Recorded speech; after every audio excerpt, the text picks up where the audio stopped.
Bienvenue dans cette causerie consacrée à la perception visuelle. On pense généralement que pour voir, il suffit d'ouvrir les yeux pour percevoir une réalité absolue, comme si nous étions un appareil photographique dont nous déclenchons l'obturateur.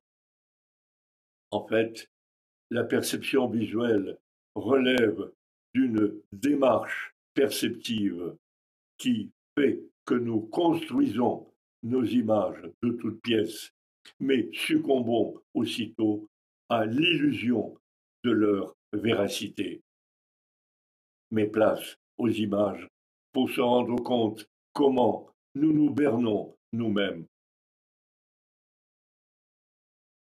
Alors, effectivement, la question est posée, comment voyons-nous? Pour y voir plus clair, c'est le cas de le dire, nous allons avoir recours à un peintre italien, Giuseppe Arciboldo. Giuseppe peignait des natures mortes avec des fruits, des légumes, et en vision d'ensemble, on pouvait percevoir dans ses tableaux un visage. Mais en vision détaillée, en vision analytique, on percevait que les légumes. Donc il y avait deux manières de percevoir ces tableaux. Dans les images qui vont suivre, vous allez voir défiler des tableaux, mais plus réalisés avec des fruits, mais avec d'autres artifices, parfois extrêmement judicieux. Voilà. C'est un ensemble d'images qui vont défiler, dans lesquelles vous allez à chaque fois être en mesure de percevoir soit un visage, soit d'autres formes.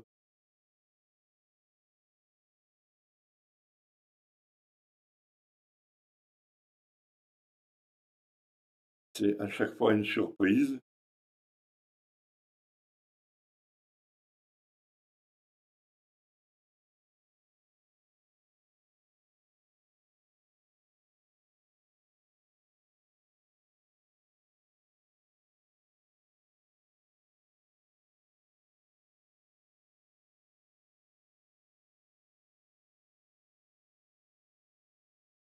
Hein, toutes ces images qui nous réservent des surprises visuelles.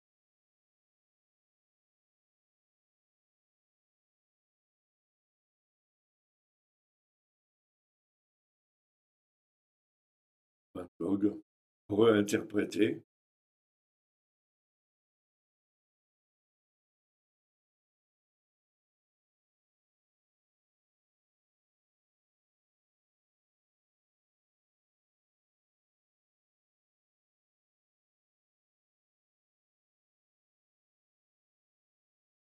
Mère Teresa.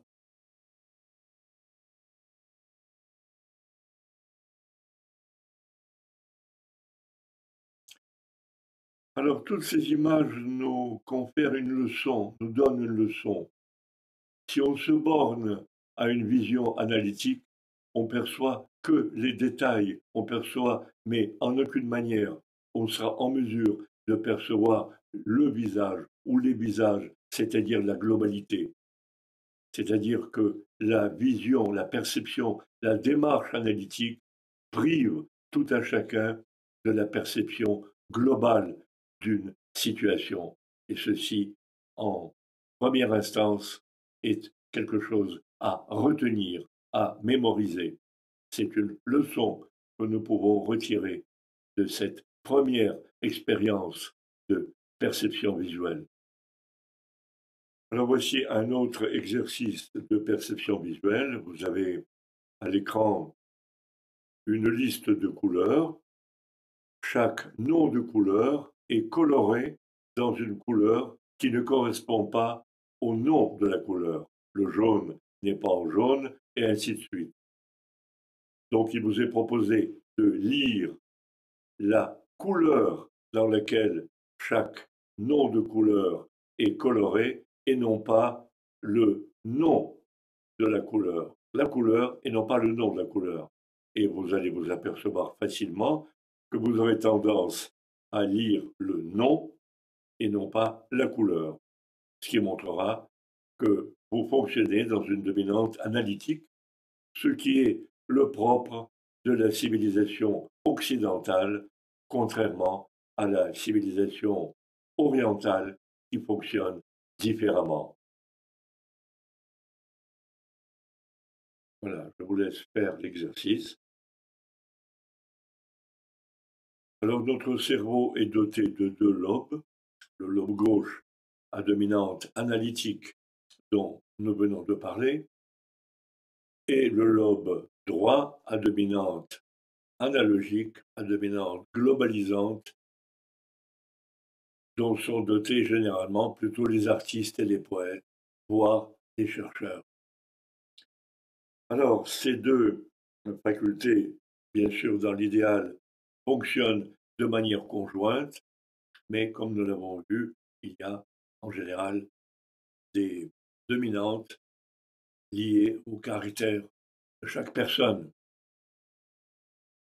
Alors, nous allons à présent entrer dans le détail de la perception visuelle et de voir de manière plus spécifique comment ce mécanisme se déroule. Alors au niveau purement optique de notre œil voit de manière très nette uniquement au centre de notre champ perceptif. C'est ce qu'on appelle la vision fovéale. Tout le reste est flou. Donc ce que nous voyons correspond à peu près à ceci. Vous voyez, au centre net, la périphérie est floue. Bien sûr, c'est inconfortable. Alors que fait notre œil? Eh bien, il opère une série de saccades pour promener le point central dans le point central de netteté dans les différentes parties du champ perceptif afin de réaliser une synthèse. Ces différentes saccades s'associent à des dilatations ou à des contractions de la pupille suivant que ce que nous voyons est agréable ou désagréable. Alors ces saccades perceptibles de 1/20 de seconde ont été étudiées par le CNRS à l'aide d'un appareillage tel que vous voyez à l'écran, donc qui ont permis de déceler exactement comment se comporte l'œil par rapport à une image donnée. Voici donc une image photographie, une image donnée, et vous allez apercevoir un certain nombre de pastilles. Les pastilles numérotées correspondent à l'ordre de fixation, d'un sujet lambda, en l'occurrence un sujet masculin, et la couleur des pastilles correspond au champ, au côté émotionnel. Le bleu est plutôt traduit des réactions plutôt négatives, le vert aucune réaction particulière et le rouge des émotions positives. Voilà donc pour un spectateur masculin, voici pour un spectateur féminin, vous voyez que l'ordre des points de fixation a changé et l'émotionnel également n'est plus le même.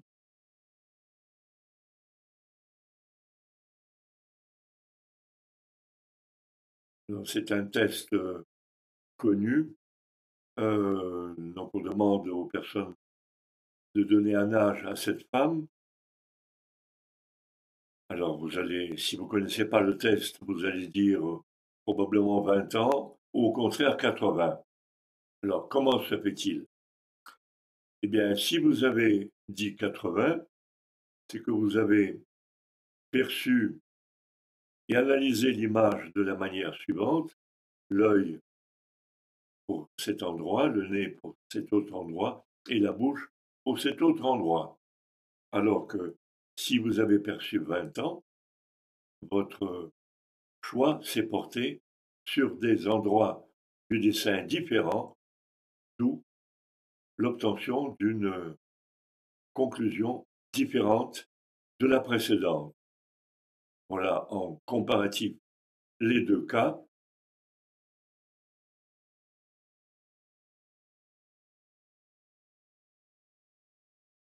Alors, ce qu'il faut savoir, c'est que les saccades visuelles donc, opèrent une véritable danse optique. On peut dire que les images que nous voyons, nous les dansons. Donc l'œil revient à partir d'une première stratégie exploratoire, l'œil revient sur les mêmes points de fixation, ce qui fait qu'il y a la création d'un véritable rythme optique. D'où du reste la naissance d'un art, l'art cinétique.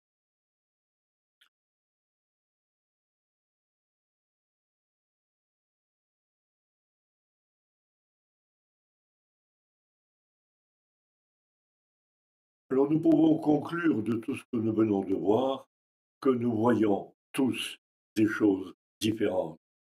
Nous créons notre réalité perceptive de manière personnelle, de manière très personnelle.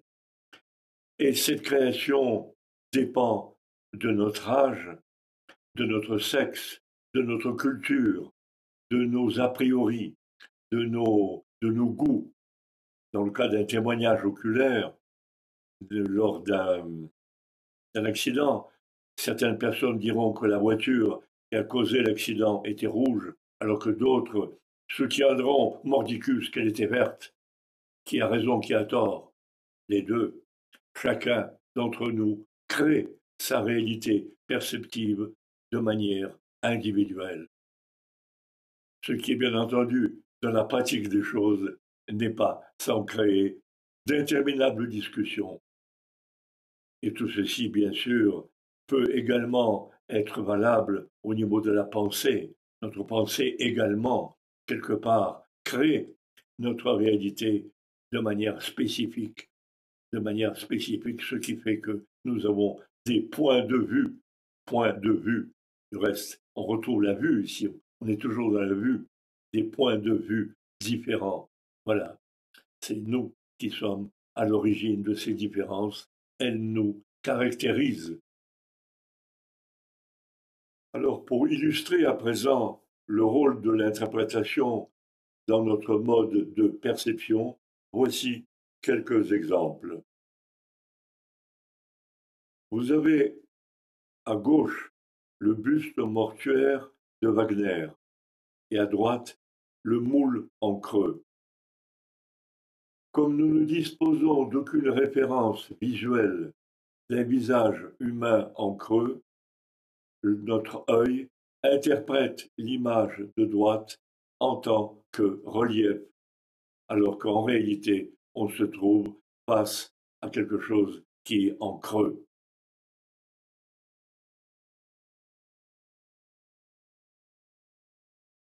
Également, les photos aériennes, lorsqu'il n'y a pas la présence de l'horizon, suivant la manière dont l'image est tournée, les montagnes peuvent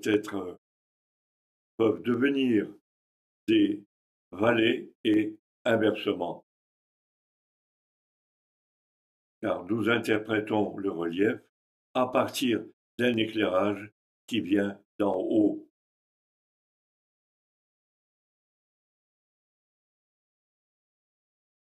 Ah, voici une image qui est lue de différentes manières suivant les populations. Pour un Européen, cette image donne l'impression d'un intérieur et d'une fenêtre.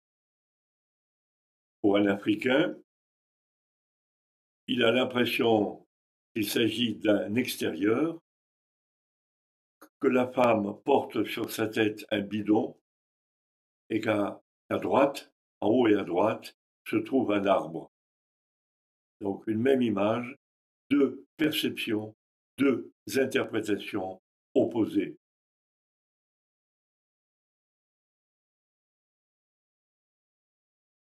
Ah, cette image est connue sous le nom de message des dauphins. Les enfants voient des dauphins sur cette image, alors que les personnes adultes voient un couple.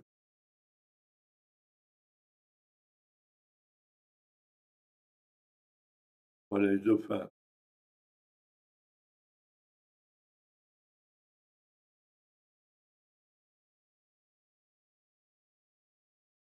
A priori, la plupart des personnes ne reconnaissent rien sur cette image, ne reconnaissent strictement rien.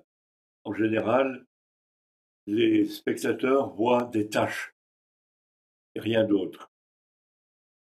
Mais si vous regardez bien attentivement, vous pourrez apercevoir un visage.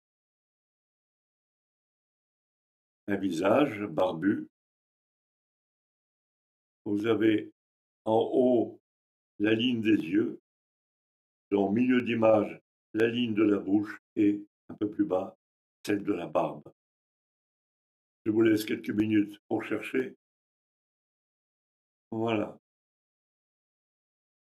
Autre image, difficilement perceptible, mais si vous regardez attentivement, si vous le cherchez pendant un bout de temps, vous avez peut-être de la chance d'apercevoir un chien qui hume quelque chose par terre. Là aussi, je vous laisse chercher.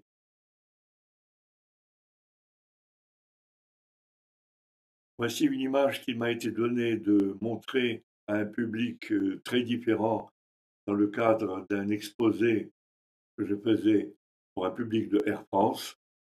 Je vous laisse lire le texte.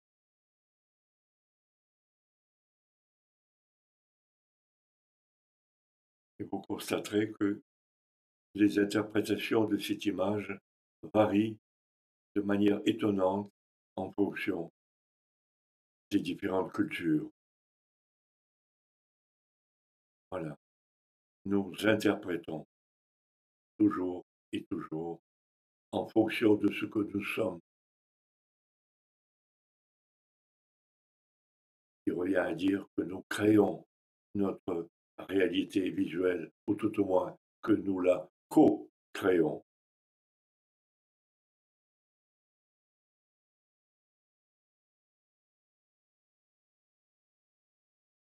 Il y a un scientifique russe, le professeur Siline, qui dit que tout être humain d'âge mûr a à peu près 2500 filtres perceptibles.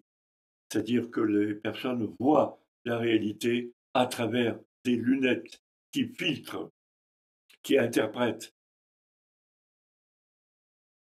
Voilà la bague de radiesthésie qui permet de déterminer le nombre de filtres que chacun possède à un moment donné.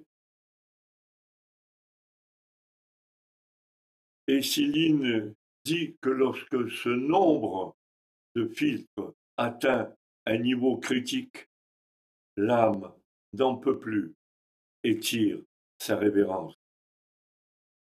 On peut dire que les maladies dites graves, dont je ne citerai pas le nom, que ces maladies dites graves proviennent d'un encerclement, d'un enfermement tel que l'âme décide du départ, d'un départ.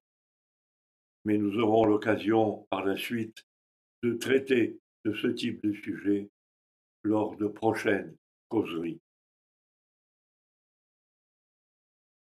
Nous allons à présent dire quelques mots sur la physiologie de nos yeux.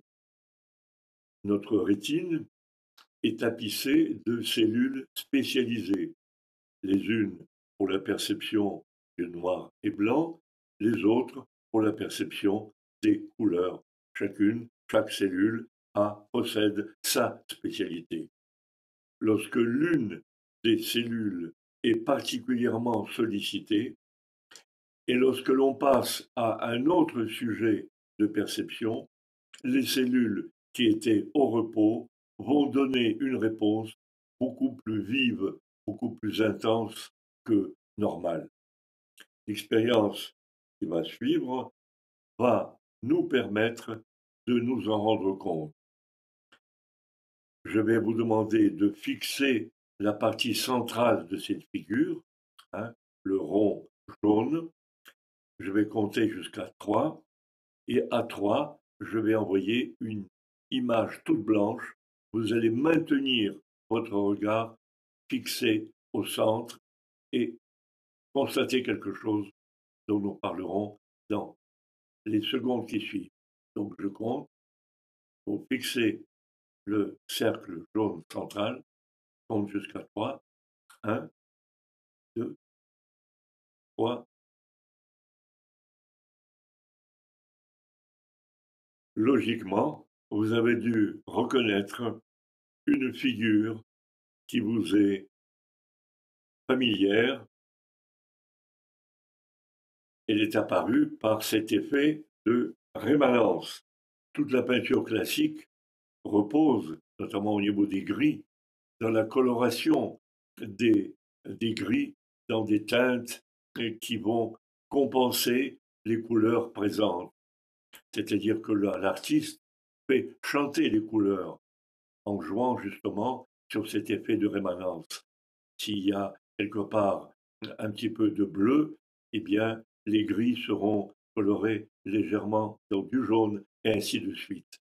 Voilà, tout l'art, tout le secret des peintres classiques dans leur manière de faire chanter les couleurs et nous enchanter réside en cela. Voilà.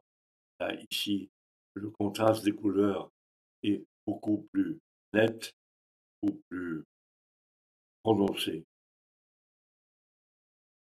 Alors toujours au niveau de la physiologie de nos yeux, un test qui vous permettra de vous rendre compte si vous êtes daltonien ou pas. Donc, si vous avez une vision normale, vous allez percevoir un 8, sinon, c'est un 13 qui vous apparaîtra.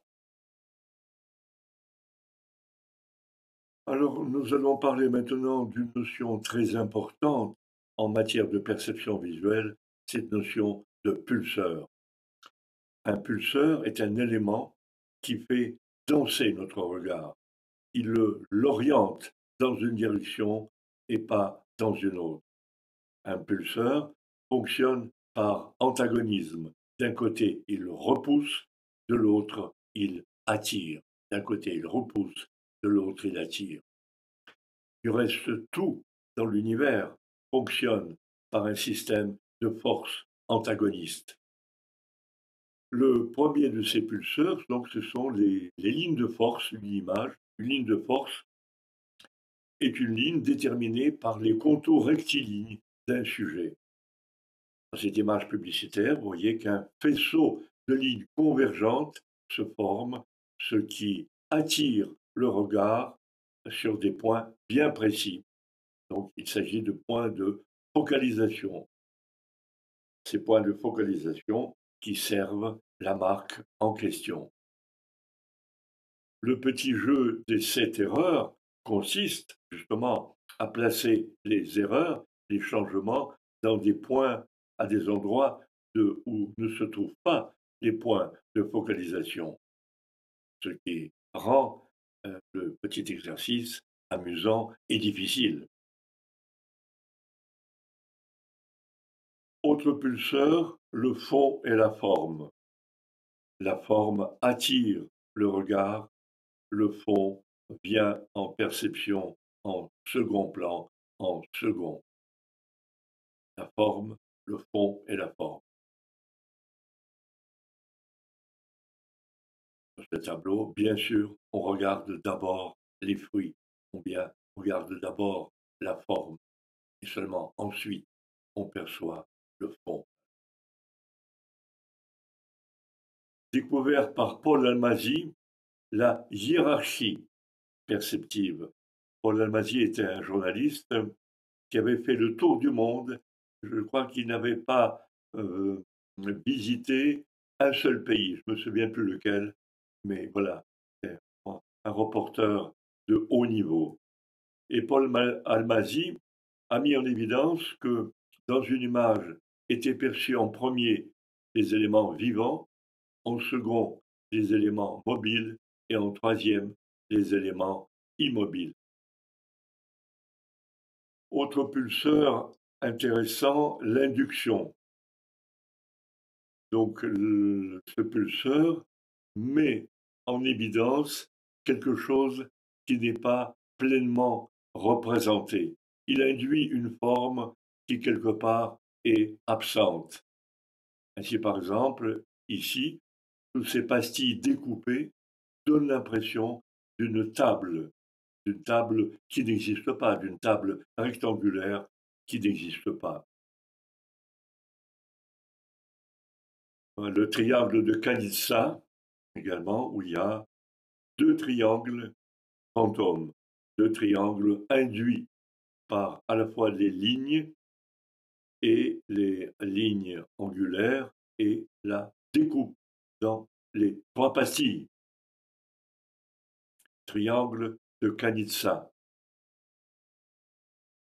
Le logo d'une marque de supermarché célèbre, dont le nom commence par la lettre C, est induit par ces triangles et ce graphisme à l'extrême droite. Donc le C est induit.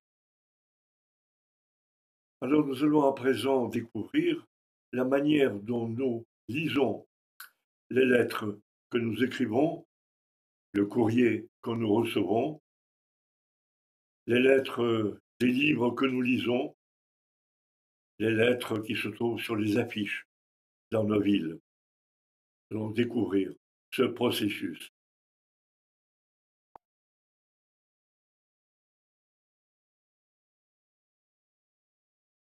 Des chercheurs ont mis en évidence que l'on pouvait intervertir les lettres constituant un mot sans que le sens de ce mot disparaisse.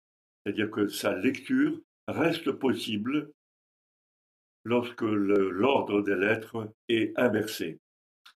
Vous allez pouvoir vous en rendre compte vous-même.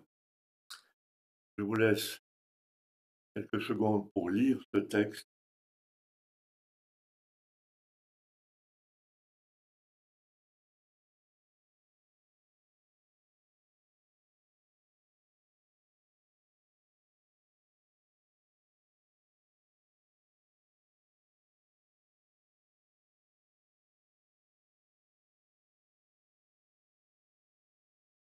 Voilà, donc vous voyez, on peut déchiffrer un tel texte sans grande difficulté. Pour qu'un texte soit lisible, il est important qu'il y ait un écart suffisant entre chaque mot. Si cet écart n'est pas présent, la lecture devient difficile, voire impossible. On constate que si on masque le bas des lettres, la phrase reste lisible. En revanche, si on masque le haut, la lisibilité cesse. Nous allons terminer cette causerie par les trompe-l'œil. Voilà, en fait, là, il s'agit de ce qu'on appelle la chambre d'Ems. Les deux personnages sont de taille identique. Donc, c'est pas un trucage, mais le seul trucage, c'est que le mur du fond, le mur clair, possède en fait une forme de trapèze. Trapèze qui s'élargit vers la gauche, ce qui fait que le personnage, en réalité de gauche, est beaucoup plus éloigné que le personnage de droite, d'où l'effet. Mais voici des trompe-l'œil classiques, opérés à l'aide de crayon de craie sur le trottoir. Hein, cette trompe-l'œil est assez saisissant. Voilà, et puis toute une série d'autres trompe-l'œil. Un trompe-l'œil bien connu de Lyon,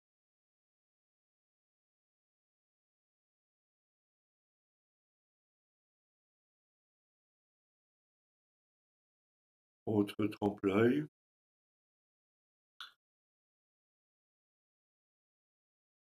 Voilà, trompe-l'œil amusant entre l'auteur de Dame Biver et l'image, sa propre image.